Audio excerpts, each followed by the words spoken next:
Bonjour à tous, bienvenue dans cette deuxième capsule vidéo concernant le chapitre 3, les politiques économiques de l'État et de l'Europe. Nous répondrons à la question suivante dans cette deuxième partie, la politique économique de l'État est-elle limitée? Alors nous savons que l'État intervient dans l'économie pour stabiliser les grands agrégats et que pour ce faire, il a à sa disposition différents types de politiques, les politiques économiques procycliques, les politiques économiques contracycliques. Il a le choix également entre politique structurelle et politique conjoncturelle. Il y a une politique que l'État ne peut pas utiliser, c'est la politique monétaire. En effet, la politique monétaire relève de la Banque centrale européenne. Il faut savoir que la Banque centrale européenne n'a pas pour objectif de stabiliser les grands agrégats comme le PIB, le commerce extérieur, l'emploi. Son objectif à elle, à la Banque centrale, c'est donc de maintenir la valeur de l'euro et de maintenir la stabilité du système monétaire et financier européen. Pour cela, elle utilise son taux directeur. Le taux directeur de la Banque centrale, c'est le taux auquel la Banque centrale prête de l'argent aux autres banques, c'est-à-dire les banques que nous, les ménages, nous connaissons. Ce taux directeur va déterminer directement le taux auquel les banques vont prêter de l'argent aux acteurs économiques que sont les ménages et les entreprises. Alors, par exemple, si la Banque centrale a l'impression que la valeur de la monnaie est menacée, par exemple par un surcroît d'inflation,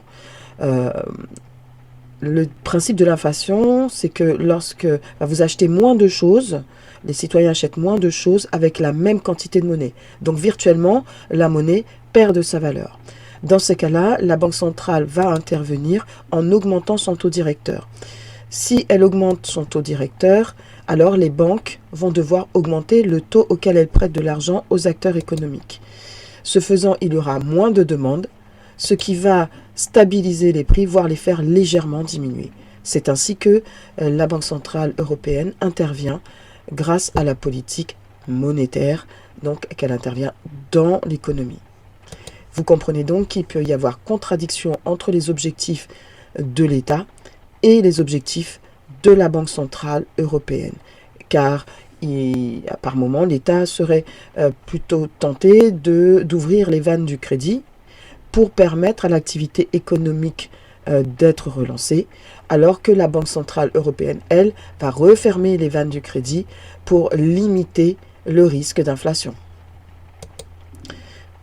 Autre élément de contrainte que l'État doit subir, ce sont les critères de convergence européens.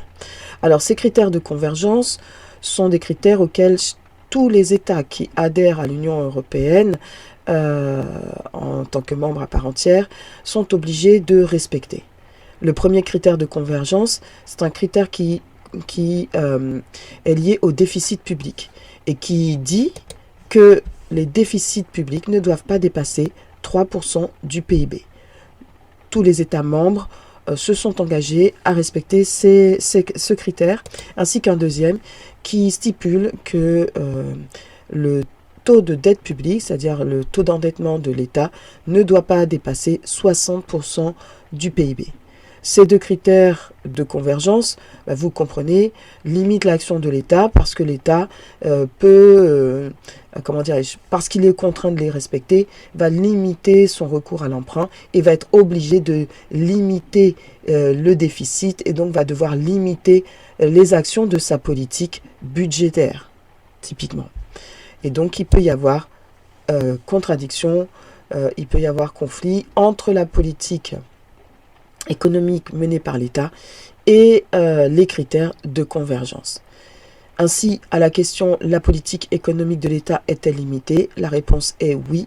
Elle est limitée par la politique monétaire menée par la Banque centrale européenne, ainsi que par les critères de convergence auxquels les États doivent adhérer.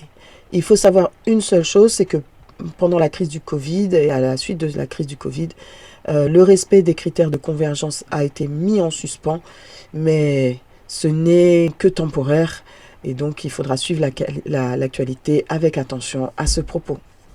Merci de votre attention.